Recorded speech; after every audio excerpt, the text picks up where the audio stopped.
Welcome back, everybody, to the Sell Better Daily Sales Show, where we bring you daily sales advice to help you sell better. I'm your host, Adrian Saya, and today we are here to talk about the 4 simple step process to overcome any objection. You got objections. We're going to show you how to overcome them with the greatest framework. Now, everyone's got objections out here, but we also want to know, where are you tuning in from? Let us know in the chat. We're usually worldwide, and I love to see it. So go ahead and throw that in the chat, but be sure that you set your channel to everyone. So go ahead and press that blue button and switch it to everyone. That way we can all see where you guys are from. Now, I also want to know, are you guys struggling with objections? Would love to hear from you all. Throw one in the chat as well if you guys are just struggling with objections all of the time, because I know I've been there myself. And it is not fun. So already seeing some ones here. Love to see it. We got Barcelona, Spain. Alex, welcome. Faith from New York. Love to see it. And Kelly from Escabana, Michigan. Welcome. Love to have you guys here. Now, who are today's speakers?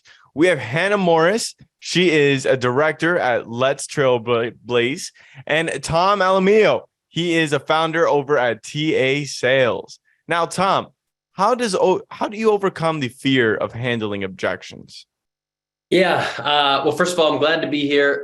Usually objections can make you feel like Eminem and lose yourself, like knees weak, arms are heavy. You know what I mean? And so I think one of the things that we want to focus on today is reframing your mindset to view it as a positive, to view it as something that's actually going to get you closer to closing a sale. So you want to welcome the adversity. You want to welcome the questions. We'll get to that, I think, in a couple minutes. Of this is actually going to bring me closer to a deal, closer to quota, closer to whatever my goals are to hit President's Club. All right, fantastic. Now, before we begin, if you're looking to level up in 2023, we are here to help you with our Sell Better Daily Sales Show, our membership with instant access to training and resources, and our corporate sales training for you and your team. Be sure to check us out with scanning this QR code right here on your screen or at sellbetter.xyz. And of course, we wouldn't be able to do this without our partner, ZoomInfo. Thank you, ZoomInfo. Love to have you guys here. And of course, our drop of the day. Wouldn't be it without the drop of the day. We have an objections cheat sheet. I'm going to go ahead and drop the link in the chat. It is going to be 50 common objections that you'll encounter in the sales process and how you can get over them. So be sure to check that out. I'm going to drop the link in the chat right now and go ahead and get that. It's free. Now, what are we going to be speaking on today? What you should avoid when handling objections. These are really important. You want to start off the conversation right, but a lot of times we can get defensive. So we're going to talk about the things you shouldn't do first. Then we're going to show you a very simple 4-step process that you can incorporate into your system that is a simple framework to overcome any objection. And lastly, we're going to do some live objection handling so you guys can see it in person, what it's like to overcome these common objections. So before we begin, I want to know, who is in the room? Do we have SDRs? Do we have AEs, frontline managers, or senior leadership? This helps tailor the conversation, guys. So if you select there's more SDRs, I'm going to be asking SDR questions. There's AEs, AE questions. So be sure to fill this out for me and let me know who is in the room. So let's get right into it. When you got a lot of objections, there are some things you want to avoid. Hannah, why should we be reframing our thinking when it comes to objections? Yeah, I think, hello, everybody, by the way, good morning, good afternoon, good evening from wherever you're coming in from. So, look, I think with objections, they are notorious for making us think that they are a bad thing. We kind of think, oh, this is a bad moment where we're going to be challenged, it's going to be uncomfortable.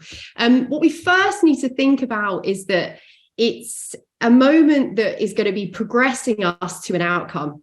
So whether that is a closed deal or whether it is an opportunity that's out of the pipeline, it's going to be progressing things forward. So which both are a positive. So there's loads of good things that can come out of being in that zone, which I think we're going to talk about now. But yeah, it's a good place to be. So we need to embrace it. All right. Now, Tom, I'm seeing that there are actually an equal amount of SDRs and AEs in the room with some frontline managers around 12%. What advice would you give them when it comes to objection handling right off the bat? I mean, right off the bat, I think to what Hannah's saying, and we're going to get to some psychology behind this, but if you could take one thing away, is just slow down and stay curious, right? You hear an objection. Oftentimes you might get anxious, you might get frustrated, you might be worried you're about to lose the sale, or if you're an SDR, you're on a cold call and you're like, shoot, I don't know what to say. The best thing you can do is just take a pause. There's actually some Gong data that represents, I think, top performers pause 6 times longer than bottom performers when it comes to when they hear an objection. So the best thing you can do is just take a second or 2 or 3, take a breath, and ask a question. If you don't know what to say, if you don't know how to respond, slow down, ask a question. We'll get to a framework that you can use that's super easy to remember later. But when in doubt, take a breath, ask a question. All right. Yeah, that is such a brilliant point that Tom said there, because so many people, it's so simple. So many people just forget it and they just jump in too quick. And it's such an important one to remember. And Hannah, how about a blue and red mind map? Can you tell me more about this? What is it exactly? Yeah, so it's a framework and a model that we use to visualize what is going on in our brain. So if we are in the red zone, this means we are diverted, we are feeling anxious. I think there's a visual going up on the screen now, isn't there? And we are going to be feeling under pressure. We're not going to be we're focusing on the outcome, and we're not going to be doing our best work. If we are on the flip side in the blue zone, this means we're going to be calm, collected, focused, and we're just focusing on acting. We're just doing. We're in the present.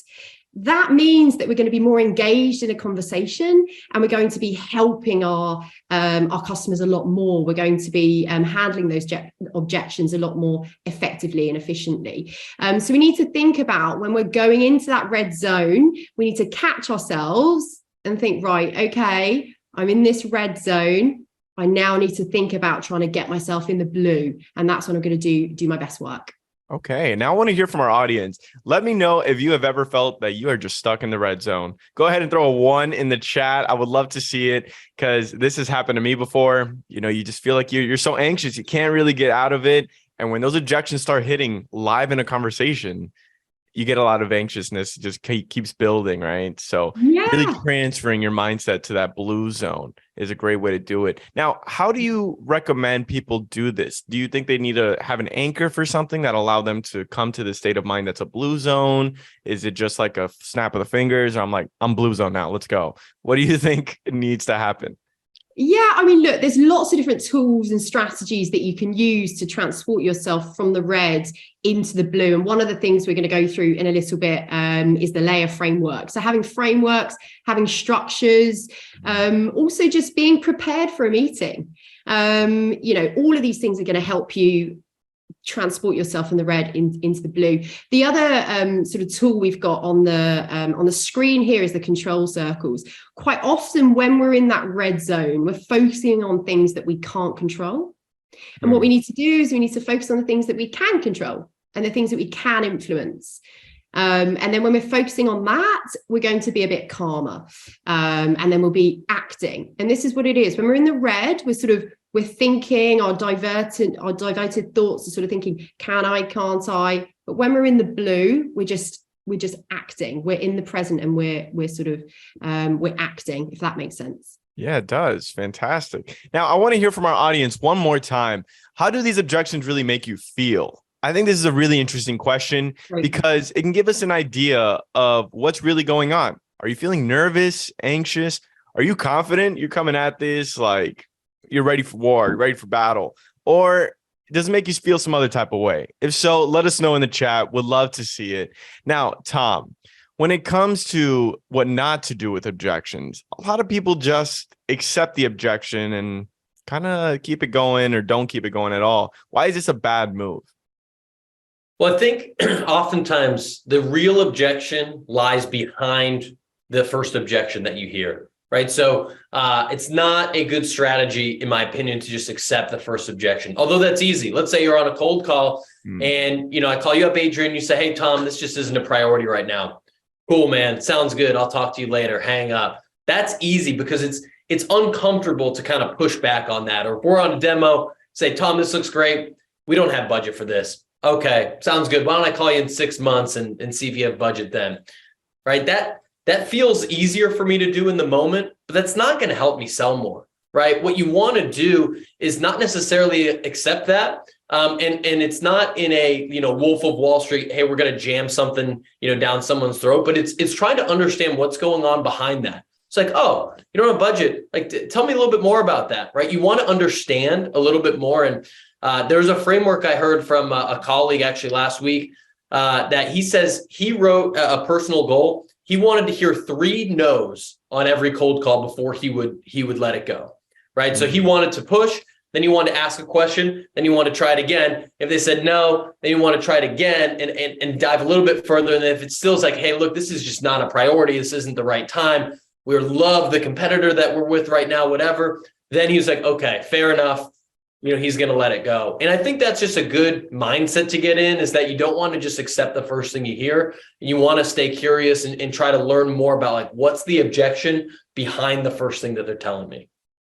I like that. So you want to dig a little deeper, right? You can't just accept it from the first one, because a lot of times objections are like onions. You just got to keep peeling them back. Peel them back, baby. Peel them back. Yeah, I love that one. And the word that Tom said there, which is spot on, is curious. Like, be curious. Be inquisitive, ask questions, because even if it's not going to be a deal, you want to find out as much of information as you can, which might help you with your other deals moving forward.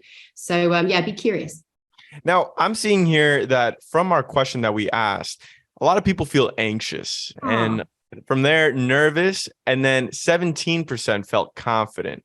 And for those who told us in the chat, they said, I feel all of the above all at once. So I understand your perspective. So Hannah, when it comes to this anxiousness, a lot of times we do want to just accept what comes at us for the first time because we're just feeling kind of on edge. What could you recommend people do so that they're more state of mind so that they can keep digging deeper?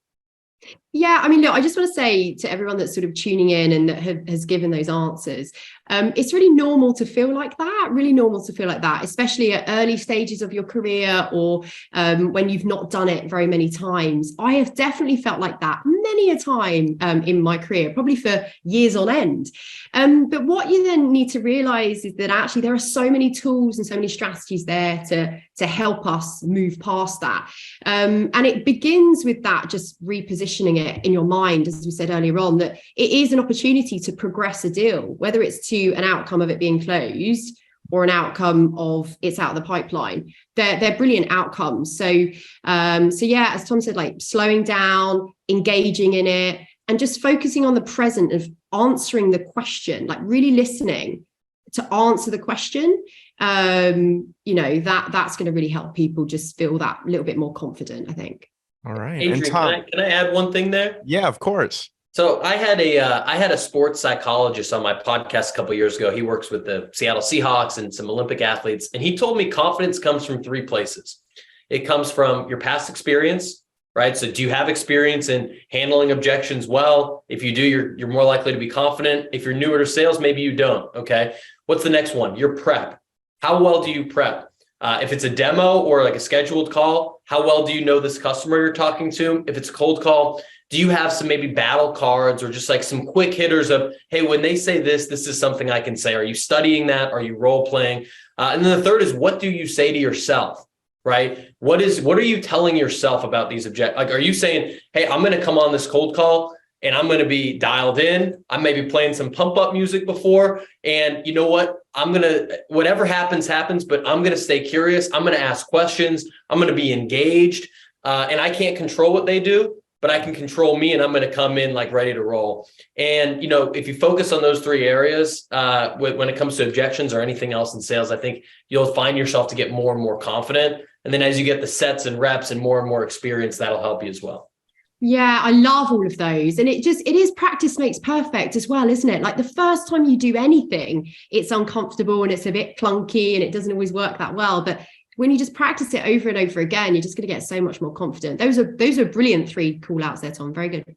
Yeah, those are great. Everyone, if you're rewatching this, be sure to check that portion of the show out. The confidence, those 3 pieces of confidence to really boost your own ego in a call. You know, you got to feel good about yourself coming in. That way you're going to really hit the ground strong. And for those asking how you can rewatch this, you will get the recording after the show in your email. So be on the lookout for that. Now, Hannah, you said something earlier that really struck a chord with me, and that's that you need to actively listen. So why is this important? A lot of people think they're listening, right? When someone's talking and then they're just kind of getting it all in. They're like, yeah, I'm listening. But why are they kind of hitting the mark, not hitting the mark? Yeah, I mean, look, I think when we are in that red zone, as we keep sort of referring to, where we're a bit diverted, we're thinking more about the outcome. We're thinking more about, we're kind of stressed, right? And so we're not actually listening to what the client is saying, what they're not saying, what they want, for example. And if we're not really listening, we're not going to be able to treat the objection as well as we possibly can and serve the client with what they need. So we need to be, listening to everything that they're saying, taking notes. It's so important. So you can actually, serve your clients well. I see. Now, you say taking notes. I know some people feel like they're not really giving the full attention to their prospect. How can they do this effectively while on a call, especially a Zoom call? I mean, look, I just think the amount you go through, especially if you're doing a complex sale, the amount of information that we're going through, we're never going to remember it, right? And I always say to my clients, I'm like, guys, just to let you know, if I'm looking down, it's because I'm taking loads of notes. I really want to make sure that I'm helping you as much as possible here. So I'm going to be taking lots of notes throughout our conversation. Straight away, when you've kind of explained to them what you're doing and why you're doing it, they're going to be super relaxed with you doing it. So yeah, I think it's just finding a rhythm that kind of works for you. Okay. Now, Tom, I just got one thing to add there. I was out to lunch over the weekend, and I ordered a chicken sandwich, and the waiter did not have a pen or pad, and he brought me out a cheeseburger. That is literally that's kind of a cheesy example, but that literally happened. And look, I'm fine with a cheeseburger. That's okay. I'm cool with that. But all he had to do was write down chicken sandwich. You know what I mean? And so it's the same thing with a call. If you're on a call for 5 minutes on a cold call or 30 minutes on a demo, I mean, it's impossible to remember everything. So you just got to jot it down, take notes. If you're using something like Gong, that's great too. But if you don't, make sure you're jotting notes. Yeah, and just to kind of like add to it, one of the other reasons that I'm a big advocate for taking notes is when you're talking to a client, they might have a lot that they're saying and you might not want to interrupt them. So actually, I will be listening really well, making notes on some of the points that they're saying, and then I might refer back to them in a few moments when they've finished speaking. And look, then they love that you've listened and that you can remember the exact words that they've said, what their priorities were. So it really helps the sale sort of moving forwards. Fantastic. Now, Tom, I know you had a great framework when it comes to these objections. Can you tell me more about this 4-step framework? Yeah, for sure. So some folks might be familiar with this or something similar, but it's super simple. LAER, Lear, however you want to pronounce it. It stands for listen, acknowledge, explore, and respond. So I'll talk about each of these steps for a second. So when we're talking about listening, you're actively listening, you're empathetically listening. You're thinking about being in the shoes of that person. If I'm talking to a CRO, if I'm talking to a CIO, and they say, Tom, I'm so busy, I don't have time for this.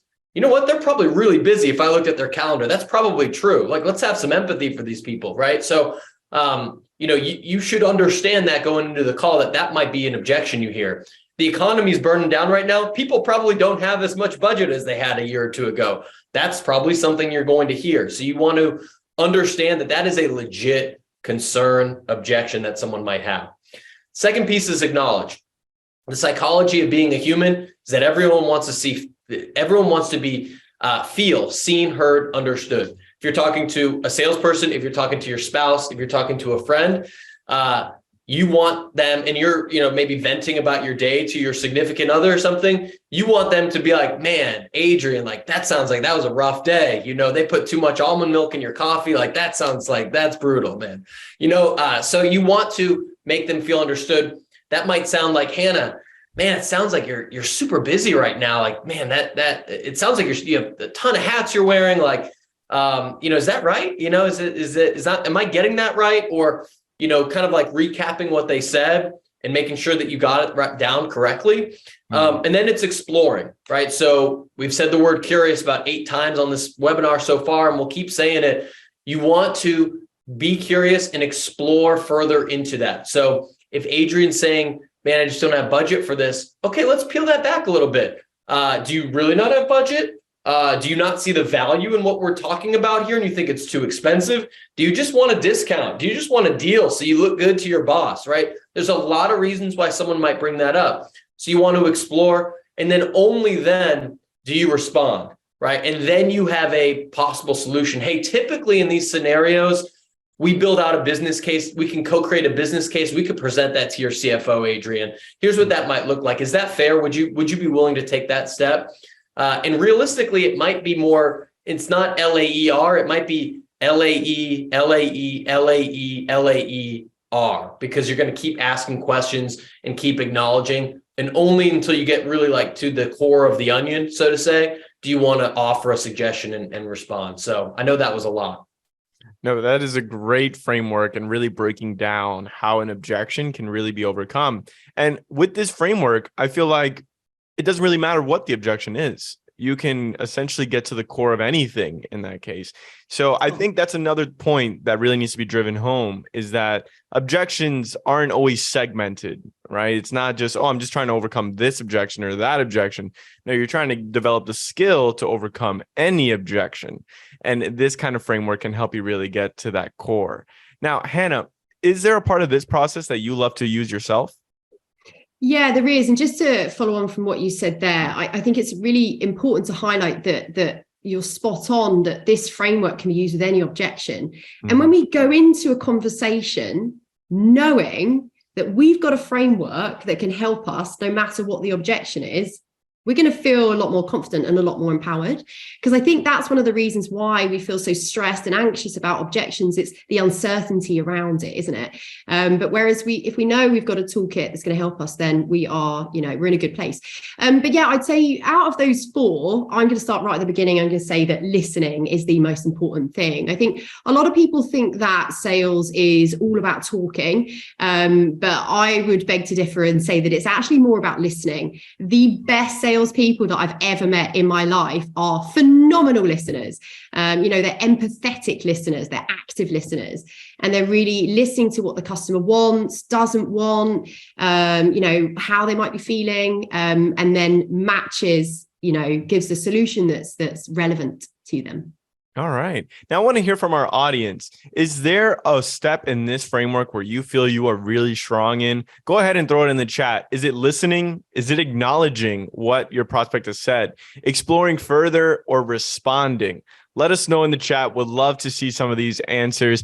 I feel like I've been a very strong listener, but you can definitely develop as you go with this framework, right? Understanding how to acknowledge, that's a skill that takes over time. How to rephrase what your prospect just said to a stronger degree is such a good framework and something to really keep in mind.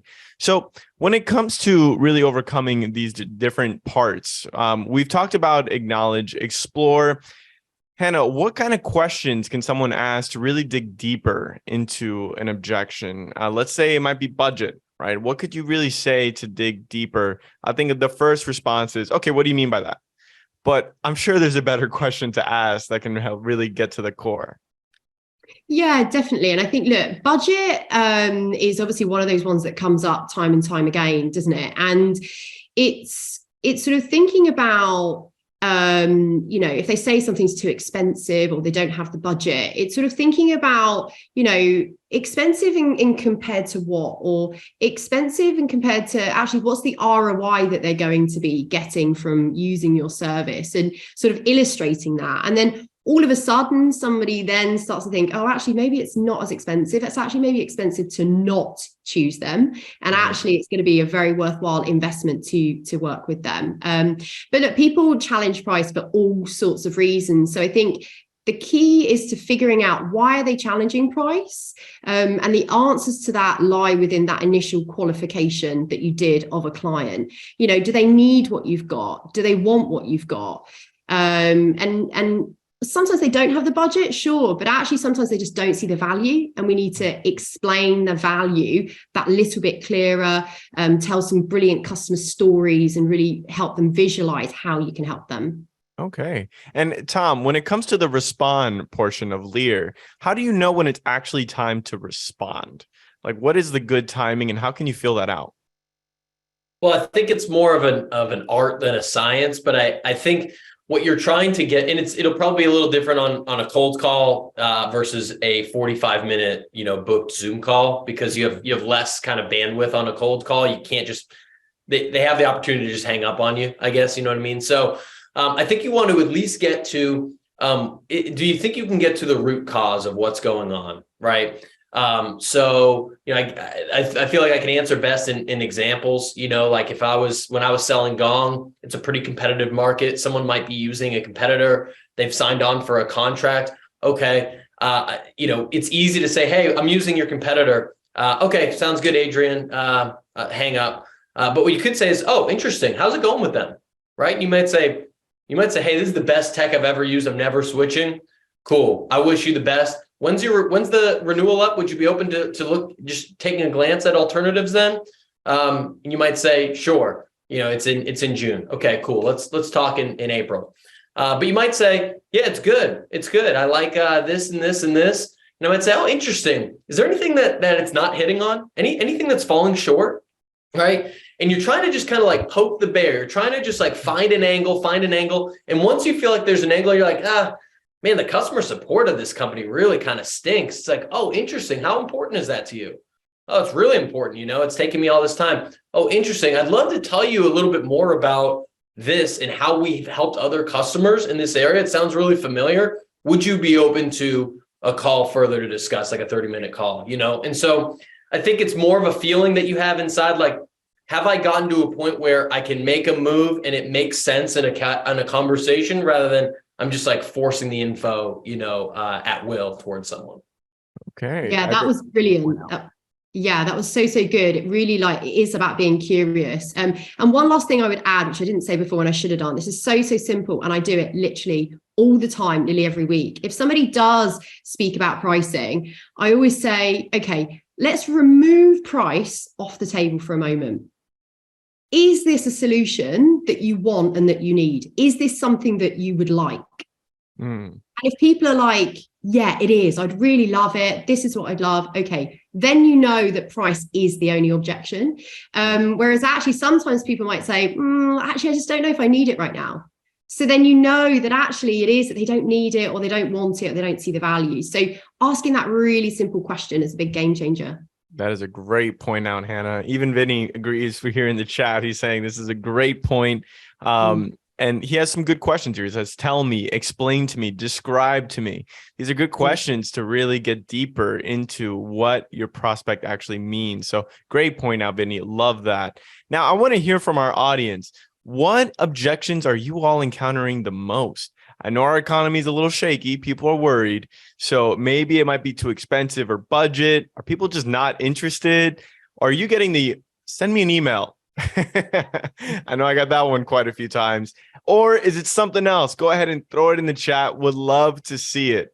Now, what better way to help people visualize what it looks like to overcome an objection than to just do it live? So we're going to get right into it right now. Some live objection handling.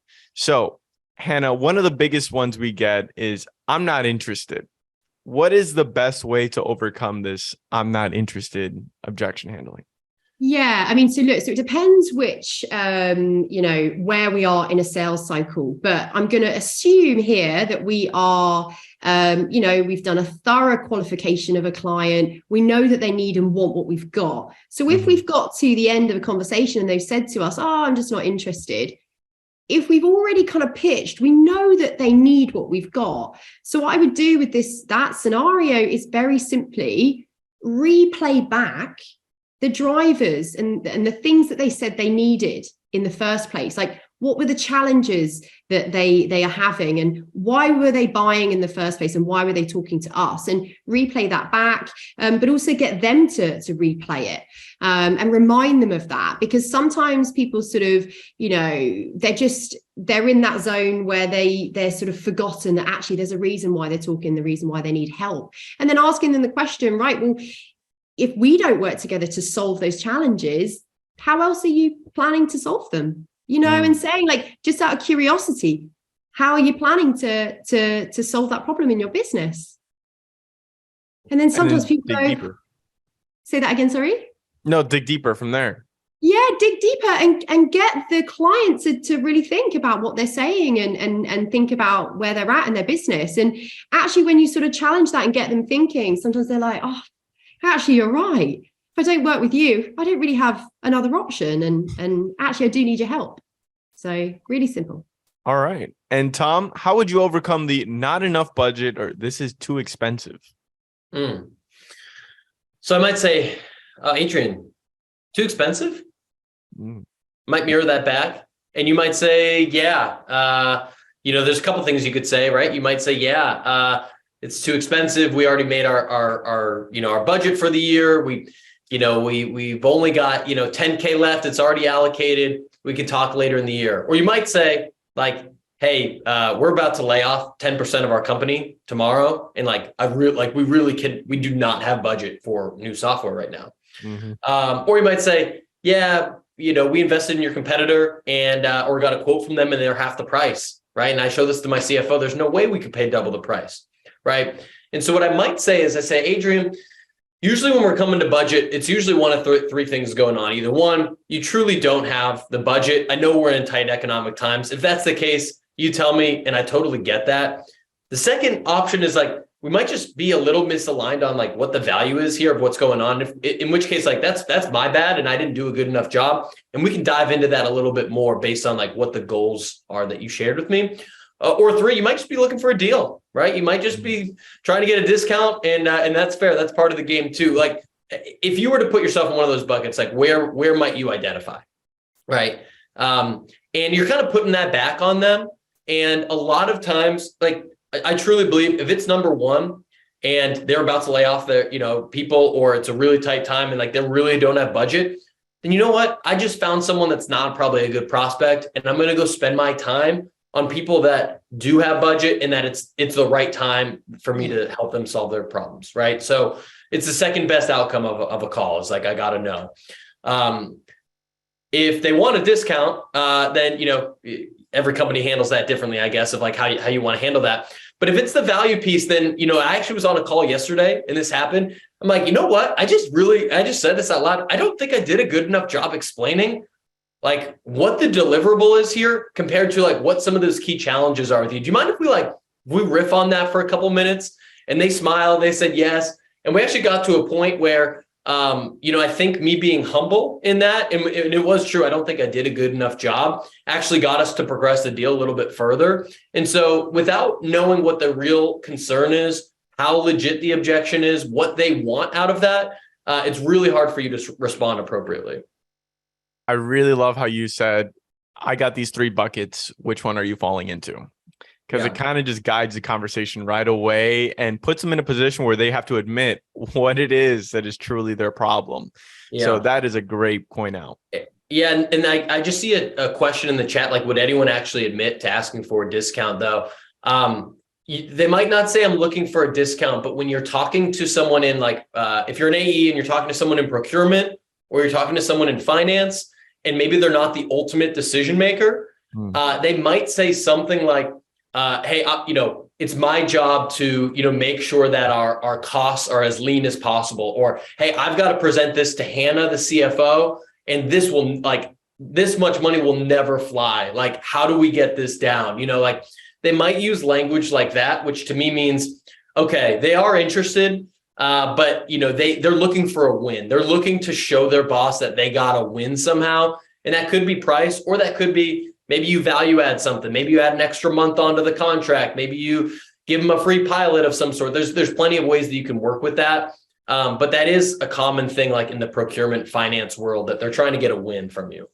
All right. And as we know nowadays, it seems like the CFO is becoming more of the final decision maker for a lot of tool buying decisions, considering a lot of budget constraints nowadays. Now, Hannah, I'm seeing in the chat here from our results, it was pretty equal across the board. A lot of people are getting the not interested, too expensive, just send me an email. But in the other category, we got a lot of, we already do this in-house, or we have something similar in-house. How do you overcome that? Yeah, so look, I think with we've got something similar in house. I think it's going back to look, why are you speaking in the first place, right? Why have they come to you? There's got to be a reason why they're spending their time, why they've booked the call, while they're talking on the phone, you know, and you've got to be curious and understand that. And then similar to what Tom said earlier on, like whether it's an in-house option or whether they've got another competitor that they're using, is finding out what are the strengths and what are the weaknesses of what they're currently using, and then, you know, asking them the question of, you know, in an ideal dream world, is there anything that you wish it could do? Are there any results that you wish it was providing for you? You know, and get them to live in that fantasy make-believe world of like, oh, I dream it could do this, and I wish we could have that, and this would be amazing. And hopefully something that they say is like, oh, brilliant, I could solve that problem for you. You know, would you like that problem solved? How, you know, beneficial would it be if you solved that problem? How would it transform your business if you were able to solve that problem? How much more money would it make you if you could solve that problem? And then they're already justifying why they would want to use your solution. So there's loads of ways you can go, but they're just those simple little questions is getting them to visualize why it would be a better reality to work with you. All right. Now, everyone, we will be going to Q&A here very shortly. So go ahead and throw your questions in the Q&A. Is it another objection you want us to cover? Is it a deeper question? Go ahead and just throw that in the Q&A. Now, Tom, we have time here for one other one, and that is, this is not a priority for me. How do you overcome that? Well, if I was on a cold call, I might mirror back and say, oh, not a priority. And you might say, yeah, you know, let's just say I saw someone in the chat as like a recruiter or selling some sort of recruitment. So like hiring people is not a priority. Oh, interesting, not a priority. And they might say, yeah, you know, we're really focused on A, B, and C, right? And so if I don't know if it's a priority, if I'm just calling them out of the blue, it's possible that it's not, right? And so it's possible that they say, yeah, look, we've frozen hiring for the next 9 months. It's not really a good time for us to talk because of that, and it's not a priority. Okay, that might be legit. If you're on a Zoom call, and let's say you're on a discovery call, and you're talking about it, and you're trying to close next steps, they say, you know what, Tom, yeah, actually, on second thought, like this just isn't, I don't know if this is going to be a priority that we're going to push this through. I would go back to some of the questions I asked and say, that's interesting, Adrian. You told me, you know, that you have a head count that you're trying to hit. You're 5 sales reps short on your number for hiring for Q1. And you told me that, you know, if you delay in that process, every ramped month is about 10K of revenue that they're going to drive. So we're talking about like a 50K problem a month, and you annualize that out, that's like 600 grand. So I'm just curious, like, does that sound like a priority, or are there other priorities that are really like top head and shoulders above that? And I think if you have done discovery with them before, it's a lot easier to go back and say, hey, you told me this was a priority. Has something changed? If not, you know, let's align on that.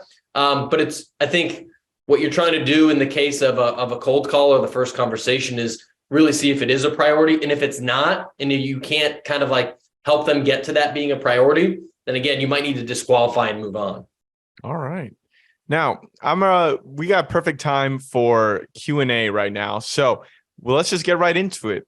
Jace here asks, during a cold call, how soon do you pitch your product? And if you pitch towards the end of Lear, how do you get the prospect engaged so they're willing to answer your questions prior to pitching? How can you help them? Hannah, do you have any advice for Jace? Yeah, so if we break that down, so when do we pitch? Now, I want to dial back to something that Tom said earlier on. He said it twice now, and I really, really want to emphasize it and highlight it. And everyone if you've got a notebook there, you need to write this down because this is so important.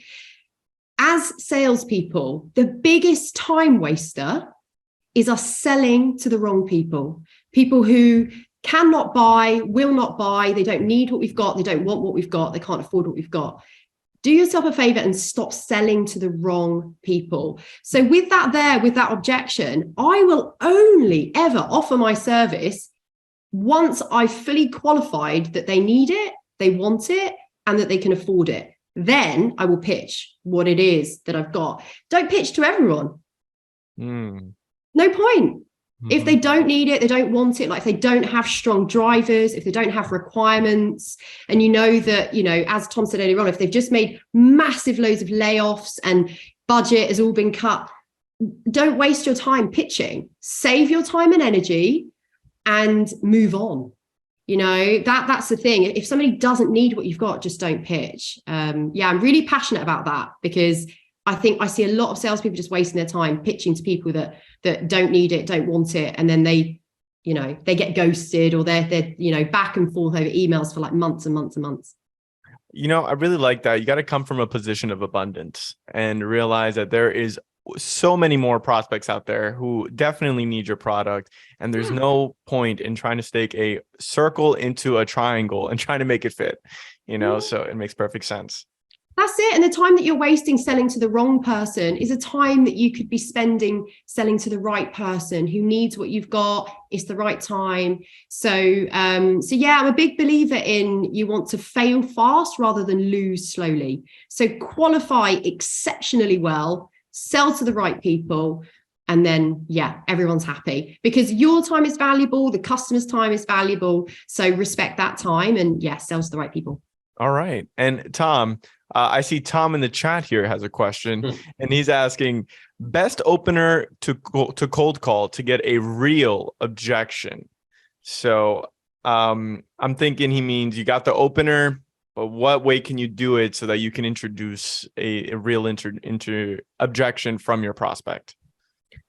Yeah, I'm not sure that your opener is going to get to the real objection necessarily. So like, for example, at Gong, one of the things that we did was we called it a 3x3. So there was like 3 reasons that you were engaging on that call. So I might say, hey, Adrian, saw you were hiring, saw your post about hiring, a bunch of new SDRs. Looks like you've had a lot of growth over at JB Sales. I wrote you this email the other day about, your love for the Miami Dolphins. You got a quick set. My name's Tom, by the way, from Gong. Does that ring a bell? And just kind of as the way to open up the call, it shows that I've done a little bit of research. And if you say, yeah, Gong rings a bell, then I might say, oh, interesting. What have you heard about us? More likely, they're going to say no. I'm going to say, cool. Look, I know I'm calling you out of the blue. Can I get 30 seconds to tell you why I'm calling you specifically today, Adrian? And then I kind of give them, probably a 15-second, hey. A lot of leaders that we're working with right now have this pain point. This is how we're helping. Does that resonate with you at all? Right. And so I don't think the opener is going to lead to the real objection. I still think that you could respond to that and say, hey, look, that's not a priority. Hey, look, I don't have the time. I don't have the budget. But in the opener is buying me another minute. That's all the opener is doing. The first 30 seconds is buying me the next 30 seconds. Then I'm trying to buy the next minute. Then I'm trying to buy the next minute. And then I'm trying to book a 30-minute call or whatever the end game is there. So find an opener that shows that you've done a little bit of homework and something that's comfortable for you. You just want to be able to sound confident, and there's no like silver bullet to opening up a cold call. You just got to do something that feels good, lets you get in a rhythm, and try to start a conversation with them. All right. Thank you for that. Well, this sums up all the time we have for Q&A. Now, I always love to ask, Hannah, where can the people find you? Brilliant question. So you can find me on LinkedIn. Hannah Morris on LinkedIn, but also you can find me on Instagram, which is at Let's Trailblaze, or if you're in London, I'm in London in Shoreditch, and if anybody wants to go for a coffee or wants to know where to find me in real life, that is where I am. So more than happy to connect. Fantastic. And Tom, where can the people find you? Yeah, I probably LinkedIn's the best place. I'm posting every single day about sales and some of the tips that you heard today. So Tom Malemo on LinkedIn, and DM me. My DMs are open. Fantastic. Well, this concludes the end of our show. Thank you so much to everyone for tuning in. Thank you so much, Hannah and Tom, for joining us. This has been a fantastic conversation. Thank you to our audience. This chat has been phenomenal. Drop in all these tips for objections. I love to see it. So thank you guys so much for tuning in, and we will catch you all on the next one. See you later.